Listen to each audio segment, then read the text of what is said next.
So, let me get this straight, one contractor said, scratching his head. You want a river in your backyard? Technically a decorative water feature, I corrected, flashing my most charming smile. Think of it as a moat, but with less alligators and more inner tubes. He looked at me like I'd grown a second head. A moat? Are you eccentric? A visionary? A champion of aquatic landscaping? I offered. Take your pick. It took a few tries, but finally I found my guy. A grizzled old veteran named Frank, who'd clearly seen it all. He looked at my plans, let out a low whistle, and said, "All right, kid, you're on. But if the HOA comes knocking, I'm blaming it all on you." "Deal," I said, shaking his hand. "And Frank, discretion is key. Think Ocean's 11, but with less casino heisting and more backyard shenanigans." Ah, the joys of homeownership. Remember that feeling? The excitement of finally having your own space, a place to call your own, a backyard where you could, well, do whatever you wanted. That's what I thought when I moved into my peaceful suburban haven. And for a glorious summer, it was pure bliss. I'd spend my days lounging by my beautiful pool, the sun warming my skin, a cool drink in hand. The gentle splashing of the water was the perfect soundtrack to my relaxation, drowning out the noise of the world. It was my own private oasis, a sanctuary from the daily grind. But then, like a dark cloud on a sunny day, the HOA arrived. They came bearing a letter, a ridiculous, pompous letter filled with words like eyesore and aesthetic values. Apparently my pool, my beautiful, relaxing pool, was disrupting the harmony of the neighborhood. Leading the charge was Bartholomew Bart Prescott III, the HOA president. This guy was like a caricature of a retired corporate lawyer. Think perfectly pressed suits, slicked back hair, and a vocabulary that would make a dictionary blush. He oozed superiority, like he'd single-handedly invented the concept of lawn gnomes and perfectly trimmed hedges. "Your pool," he declared, his voice dripping with disdain, "is a violation of our community standards. It clashes with the overall aesthetic and detracts from the uniformity we strive for." Uniformity? Seriously? But logic and reason were apparently foreign concepts to the HOA. They were obsessed with power, with enforcing their arbitrary rules, with making sure everyone's lawn was precisely the same shade of green. And so they issued their ultimatum: remove the pool within 30 days or face serious fines. That's when I realized something profound. I could play by their rules, or I could play by my own. And my rules involved a whole lot of water and a healthy dose of HOA-defying fun. All right, so armed with my meticulously crafted arguments and a PowerPoint presentation titled "Pools, Not Actually the Devil's Work," I marched into the HOA meeting. The room was filled with the usual suspects: Bart Prescott, looking like he'd just stepped out of a taxidermy convention; Mr. Henderson, scowling at the world from behind his oversized glasses; and Mrs. Johnson, furiously knitting while eavesdropping on every conversation. "Mr. Prescott," I began, my voice dripping with forced politeness, "I'm here to appeal your decision regarding my pool." Bart adjusted his glasses, his gaze as sharp as a hawk eyeing a particularly plump squirrel. "And what, pray tell, is the basis of your appeal?" I launched into my carefully prepared arguments. Firstly, I followed all the guidelines when I installed the pool. Secondly, several other houses in the neighborhood have pools, so why am I being singled out? And finally, it's just a pool. It's water in a hole in the ground. It's not exactly a threat to national security. The HOA members shifted uncomfortably in their seats. Mr. Henderson grumbled something about property values and unsightly distractions. Mrs. Johnson's knitting needles clicked with increased ferocity. Bart, however, remained unmoved. "While we appreciate your enthusiasm," he said, his voice dripping with condescension, The board has decided that your pool disrupts the aesthetic harmony of the community. Therefore, it must be removed." "Aesthetic harmony?" I scoffed. "Have you seen Mr. Henderson's collection of rusty lawn ornaments? That's a true assault on the senses." But my sarcasm was lost on them. The HOA was like a brick wall, immovable, unyielding, and utterly obsessed with their own power. I realized then that playing by their rules was a fool's errand. It was time for a new strategy, one that involved a healthy dose of defiance and a whole lot of water. All right, time to get sneaky. Remember that ridiculously thick rule book? The one that probably doubles as a cure for insomnia? Well, I decided to give it another look. This time, though, I wasn't looking for rules. I was looking for loopholes. And boy, did I find one. Turns out those HOA geniuses forgot to explicitly ban water-based landscaping. They also conveniently omitted any rules about the amount of water you could use, as long as it was part of a decorative feature. A mischievous grin spread across my face. "Oh, Bart," I chuckled, "you just handed me the keys to the kingdom." The plan started to form in my mind, like a beautiful HOA-defying puzzle. I wouldn't just remove the pool, I'd expand it. I'd transform it into a magnificent lazy river, a meandering waterway that would encircle my entire house. Imagine crystal clear water flowing gently around my property, lush greenery lining the banks, maybe a few strategically placed waterfalls for added ambiance. It would be a tropical paradise, a haven of relaxation, and a giant middle finger to the HOA all rolled into one. And the best part? It would be perfectly legal. After all, it's not a pool, it's a decorative water feature. Checkmate, HOA. Okay, with my plan in place, it was time to put Operation Lazy River into action. I needed a crew, and I needed them discreetly. No way was I letting the HOA get wind of this before it was too late. So I put on my best innocent homeowner face and started interviewing contractors. "Irrigation," I'd say. "That's my main concern. Need to make sure my lawn is lush and HOA approved." I'd wink, and most contractors got the hint. They'd quote me for some sprinklers, maybe a new drainage system, and we'd both leave with a silent understanding. But finding someone to build a full-blown lazy river around my house, that was a tougher sell. "So, let me get this straight," one contractor said, scratching his head. "You want a river in your backyard?" "Technically a decorative water feature," I corrected, flashing my most charming smile. "Think of it as a moat, but with less alligators and more inner tubes." He looked at me like I'd grown a second head.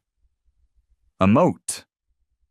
Lady, are you eccentric? A visionary, a champion of aquatic landscaping?" I offered. "Take your pick."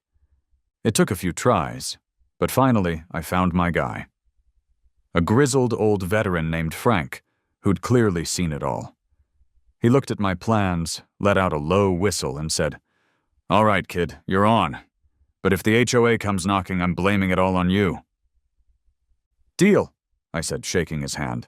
"And Frank, discretion is key. Think Ocean's 11, but with less casino heisting and more backyard shenanigans." And with that, the transformation began. Construction crews arrived bright and early, armed with shovels, excavators, and enough concrete to build a small fortress. The sound of hammering and drilling filled the air, but I played it cool. "Just some irrigation improvements," I'd tell the neighbors, my voice dripping with innocence. The HOA, bless their oblivious hearts, remained none the wiser.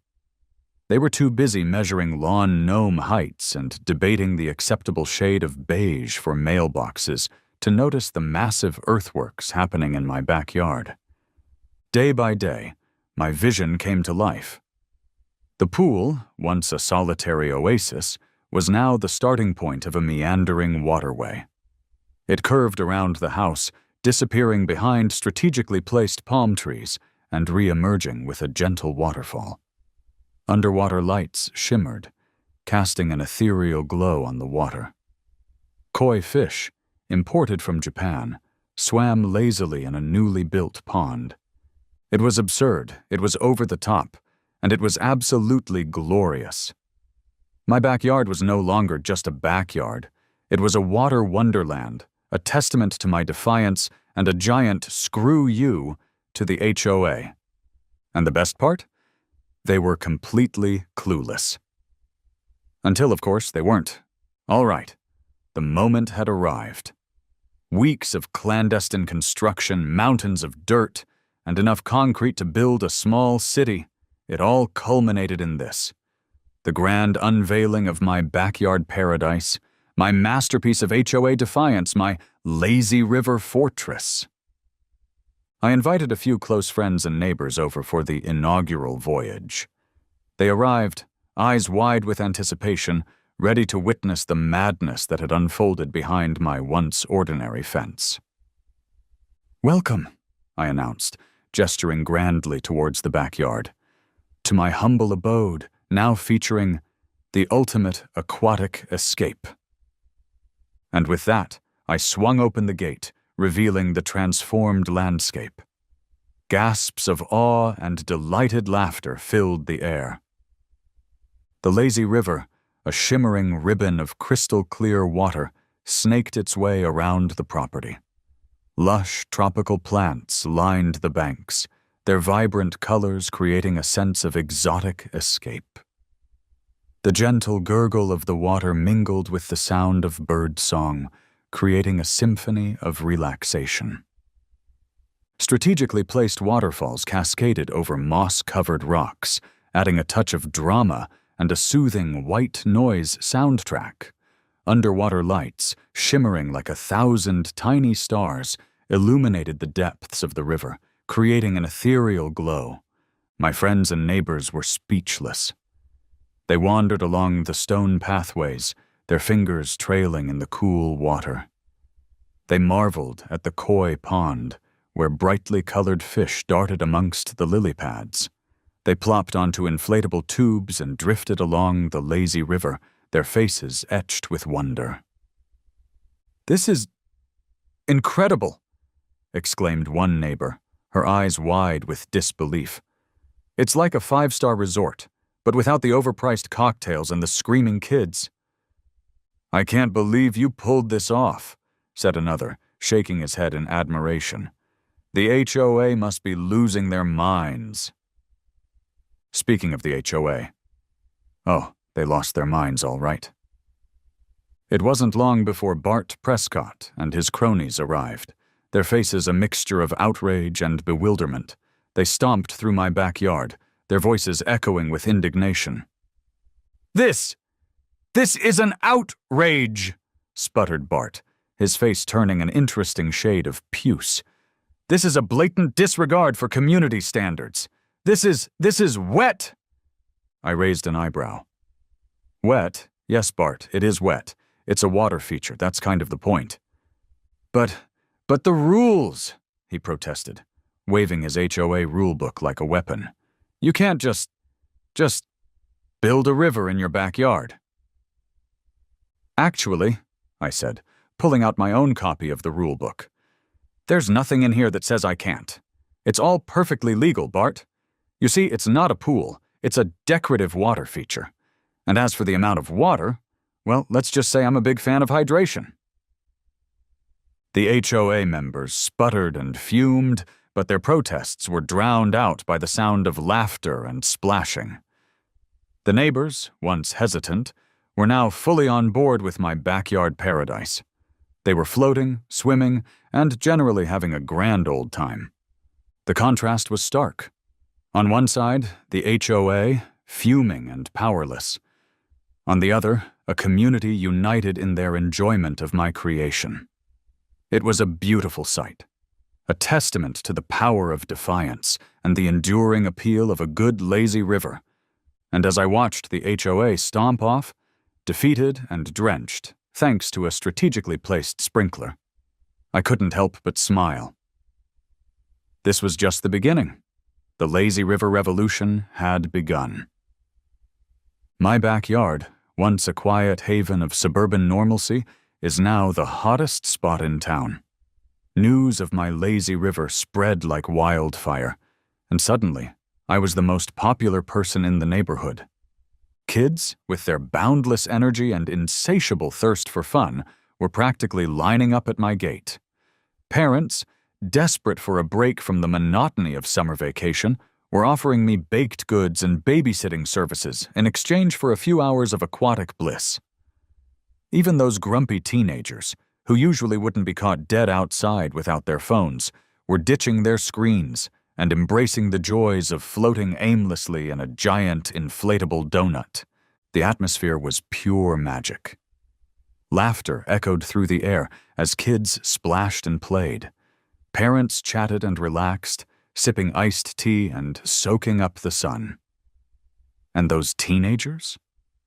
Well, they were busy creating epic TikTok videos showcasing the wonders of my backyard water park to the world. My lazy river became a viral sensation.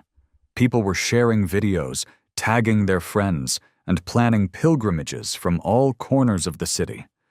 I even had a few local celebrities show up, eager to experience the HOA-defying oasis they'd heard so much about. The HOA, meanwhile, was watching their carefully constructed world crumble around them. Their attempts to shut down the fun had backfired spectacularly. They were now the villains in this story, the grumpy old folks who hated laughter and sunshine. Bart Prescott, bless his pompous heart, tried to maintain control. He issued stern pronouncements about unruly behavior and excessive noise levels. But his words were met with eye rolls and sarcastic laughter. "Oh, Bart," one neighbor chuckled, "relax. It's just a little fun. Besides, haven't you heard? Laughter is good for the soul and bad for the HOA." The HOA's meetings became increasingly sparsely attended. Their pronouncements were ignored. Their authority was waning faster than a cheap inflatable pool toy. They were like a band playing to an empty stadium, their music drowned out by the joyous screams of children and the gentle splashing of water. It was a beautiful thing to witness. The community had rallied around my lazy river, embracing the joy and freedom it represented. The HOA, once the undisputed rulers of the neighborhood, were now a laughingstock, a relic of a bygone era where beige reigned supreme and fun was outlawed. And as I floated along my lazy river, watching the sun set over my water wonderland, I couldn't help but feel a sense of triumph. I had not only defied the HOA, but I had also created something truly special for my community. A place where laughter echoed, friendships blossomed, and the spirit of fun reigned supreme. The HOA wasn't about to go down without a fight. They might have been losing the popularity contest, but they still had their rule books and their fine print fury. First came the fines. They slapped me with a hefty bill for violating community aesthetic standards and unauthorized water usage. I chuckled as I read the notice. Did they really think a few pieces of paper were going to scare me? I countered with a legal notice of my own, citing obscure landscaping laws and highlighting the HOA's blatant hypocrisy. "Remember Karen's rock garden?" I wrote, attaching a photo of the monstrosity. "Seems like aesthetic standards are a bit subjective, wouldn't you say?" The HOA sputtered and fumed, but they backed down. They knew they couldn't win a legal battle against a homeowner with a lazy river and a lawyer on speed dial. But they weren't done yet. Oh no, they resorted to more creative tactics. One morning, I woke up to find my lazy river mysteriously drained. Did someone pull the plug on paradise? I wondered, my heart sinking. But then I noticed the culprit. A garden gnome, strategically placed to block the water intake valve. "Seriously?" I muttered, shaking my head. "Garden gnome warfare, that's the best you've got?"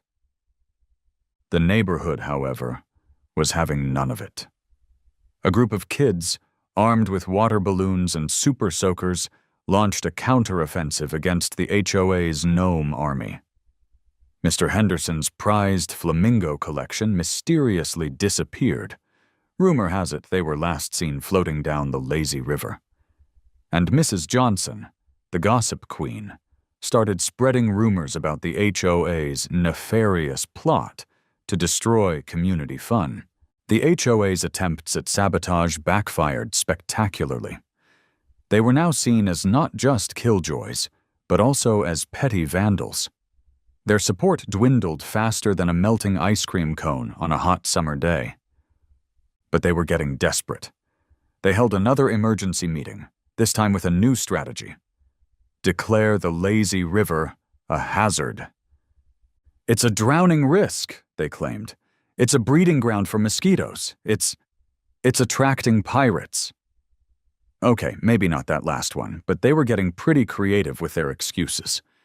They threatened to shut down the whole operation, to force me to fill in my beloved lazy river and return my backyard to its former state of boring normalcy.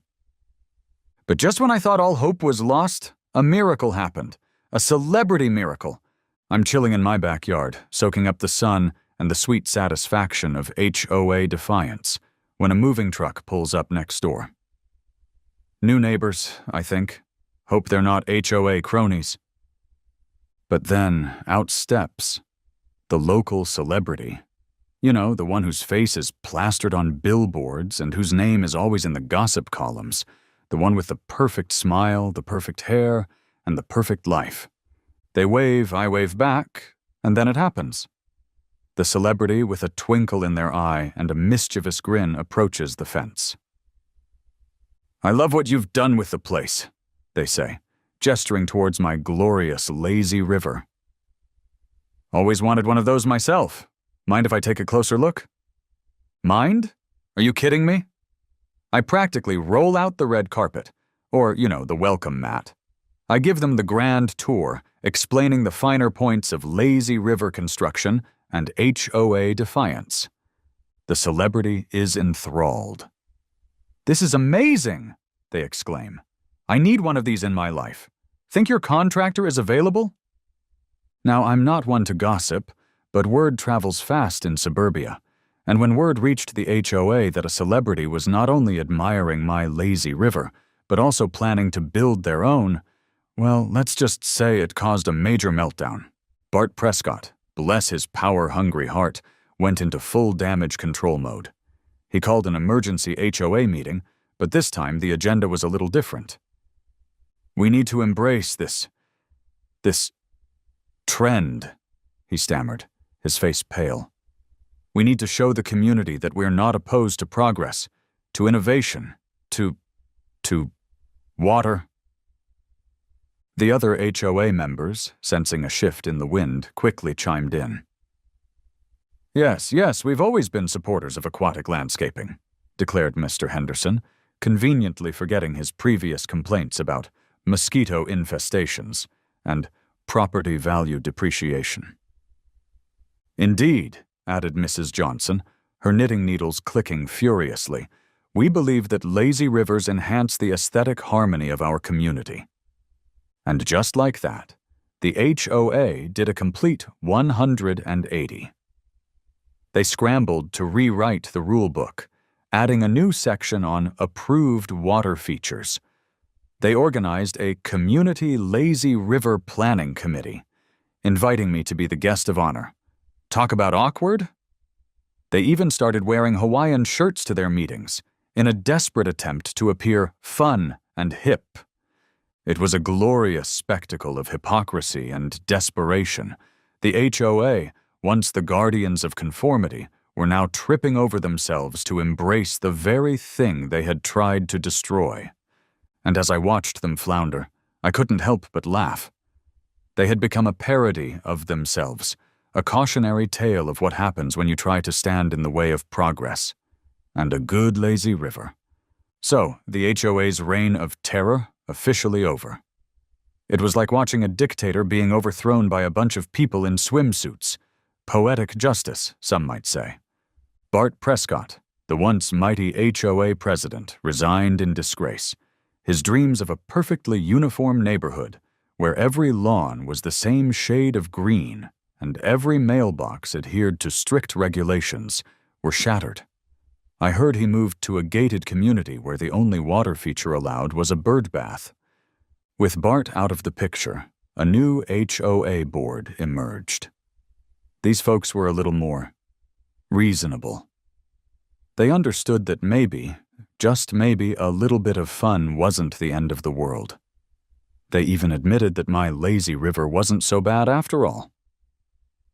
In fact, declared the new HOA president, a friendly woman named Susan, who actually smiled occasionally, we've decided to embrace this new trend of aquatic landscaping. And embrace it they did. The HOA launched the Community Aquatic Landscaping Program, offering workshops on water feature design and even providing subsidies for homeowners who wanted to build their own lazy rivers. The neighborhood was transformed. Backyards that were once barren wastelands of grass and garden gnomes were now adorned with waterfalls, fountains, and even a few mini water parks. It was like a suburban water wonderland, a testament to my victory over HOA tyranny. And me? Well, I was living the dream. I spent my days floating along my lazy river, soaking up the sun, and enjoying the sweet taste of freedom. The HOA, once my nemesis, was now scrambling to keep up with the trend I had started. They were like a dog chasing its tail, forever trying to catch up but never quite succeeding. It was a glorious sight to behold. The HOA, once the symbol of suburban oppression, had become a laughingstock, a relic of a bygone era, and I, the rebellious homeowner with a love of water, had become the champion of fun, the liberator of backyards, the sultan of splash. So, next time your HOA tries to tell you what you can and can't do in your own backyard, remember my story. Remember the lazy river that brought down an empire of beige. And remember, sometimes, the best way to fight the rules is to break them, with style. Okay, so a year has passed, and my backyard is no longer just a backyard. It's a destination. The neighborhood, once a sea of beige houses and perfectly manicured lawns, has been transformed into a vibrant aquatic wonderland. Lazy rivers meander through backyards, waterfalls cascade from rooftops, and inflatable flamingos bob lazily on the gentle currents. Kids zip down homemade water slides, their laughter echoing through the streets. The air is thick with the smell of chlorine and sunscreen, and the sound of splashing water has replaced the monotonous hum of lawnmowers. The HOA? Well, they've finally embraced the inevitable. They've even launched a Community Aquatic Landscaping Program, offering workshops on water feature design and even subsidizing the purchase of inflatable swans. It's a far cry from their initial stance, a comical attempt to regain control in the face of a full-blown water park rebellion. Bart Prescott, the once mighty HOA president, now spends his afternoons watching my backyard from his living room window, a wistful look in his eyes. He even tried to build a small fountain in his own yard, but it ended up flooding his basement. As for me, I'm living the dream. I'm floating on an inner tube, sipping a pina colada, watching the sun set over my aquatic kingdom. The HOA, once the symbol of suburban oppression, is now a distant memory, replaced by the joyous sounds of splashing, laughter, and the gentle gurgle of flowing water. It's a beautiful thing, this watery utopia I've created, a testament to the power of defiance, the joy of rebellion, and the undeniable allure of a really, really good water slide. And as I drift along, I can't help but think, take that, HOA.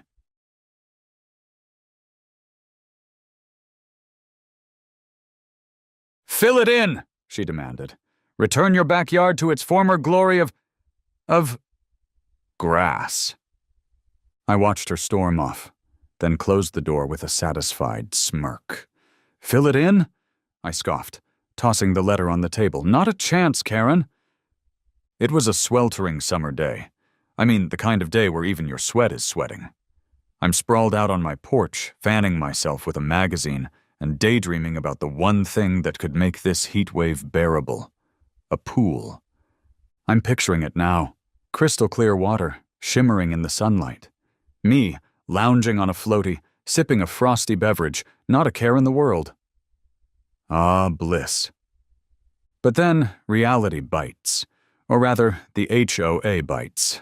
Thwack goes the mailbox, and I already know what awaits me. It's like they have a sixth sense for when I'm about to achieve peak relaxation. I trudge out to the mailbox, and yep, there it is. The dreaded envelope. This time it's a notice banning pools. Aesthetic concerns, they say. Excessive water usage, they claim. Aesthetic concerns? I scoff, rolling my eyes. Are they serious? Have they seen Mr. Henderson's gnome collection? Now that's a true crime against aesthetics.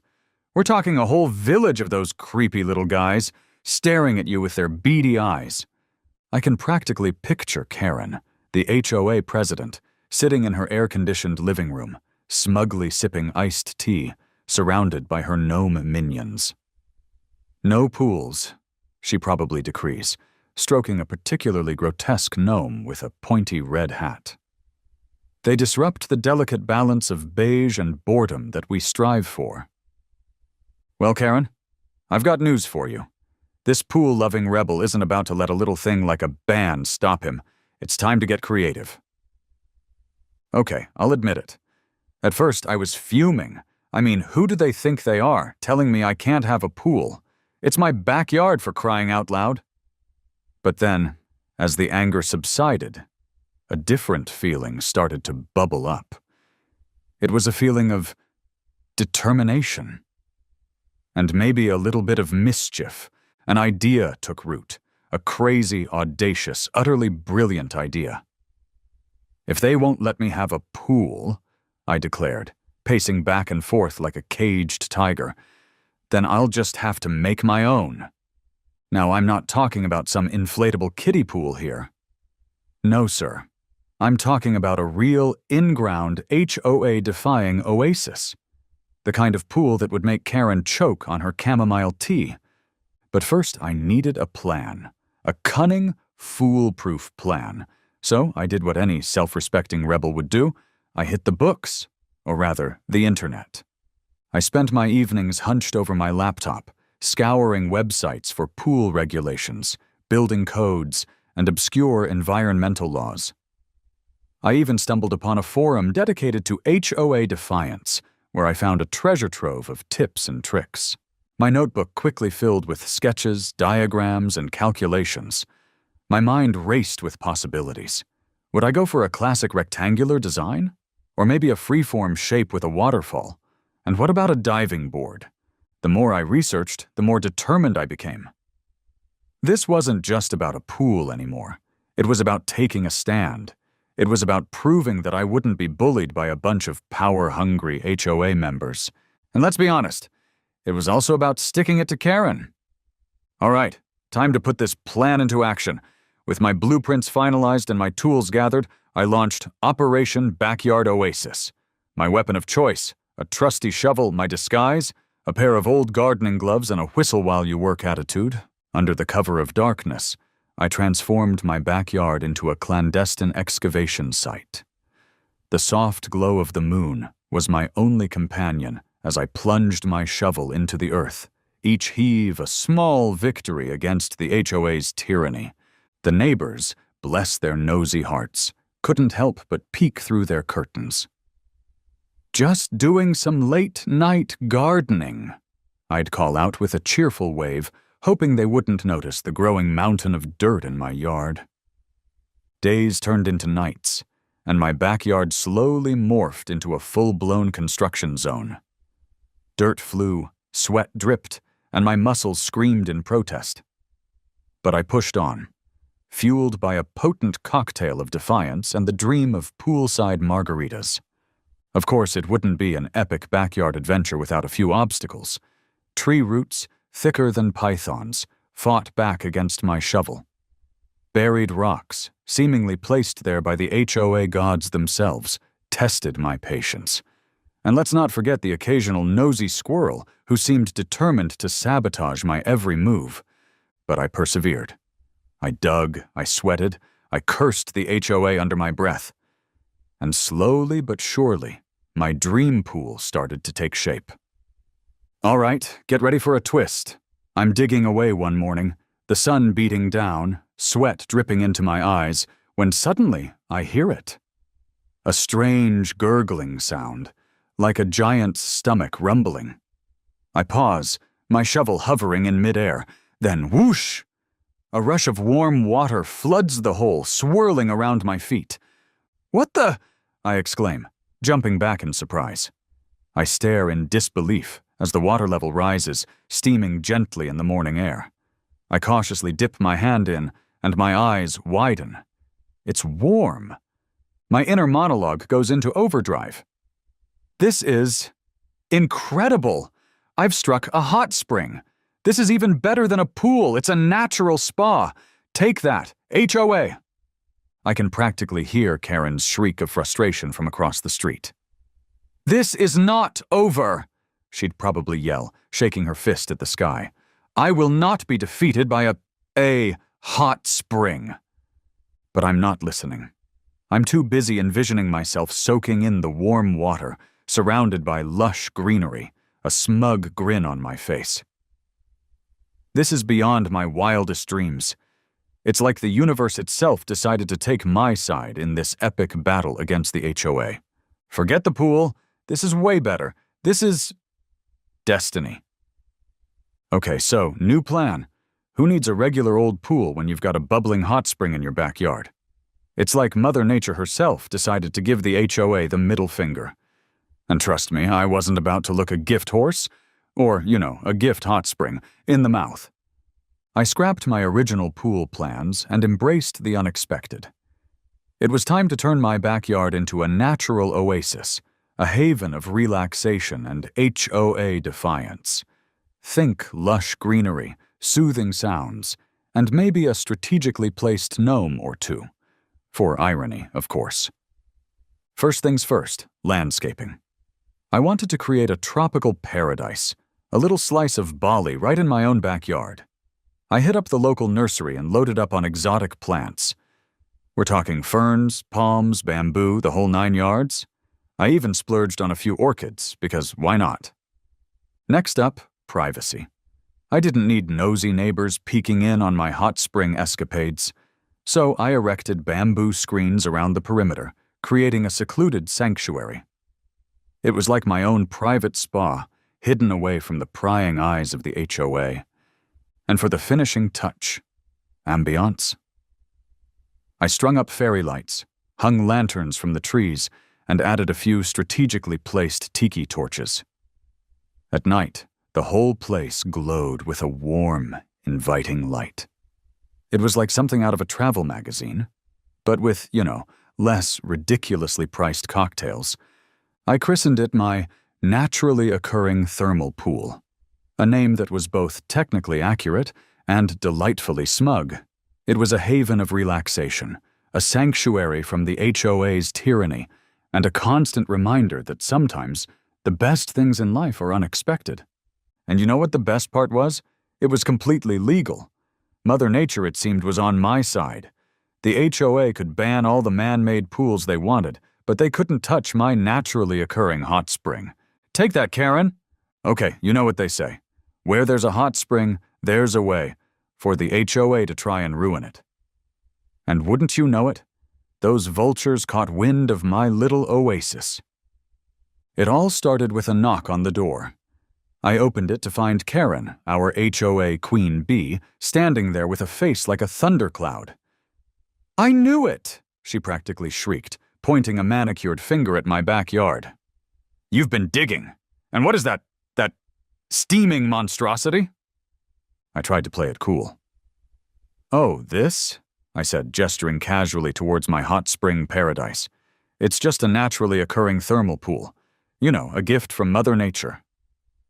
Karen's eye twitched. "Naturally occurring?" she sputtered. "That's absurd. You clearly excavated this abomination." I shrugged. "Well, I did do some digging," I admitted. "But the hot spring itself, totally natural. It's like finding a diamond in your backyard. You can't take credit for it, but you sure can enjoy it." Karen's face turned an interesting shade of purple. "Enjoy it?" she screeched. "This is a clear violation of HOA regulations. You can't just have a steaming pond in your backyard." "Actually," I said, pulling out a conveniently printed copy of the HOA rulebook, "there's nothing in here about naturally occurring hot springs. Seems like a bit of an oversight, don't you think?" Karen sputtered some more, but I could tell she was losing steam, pun intended.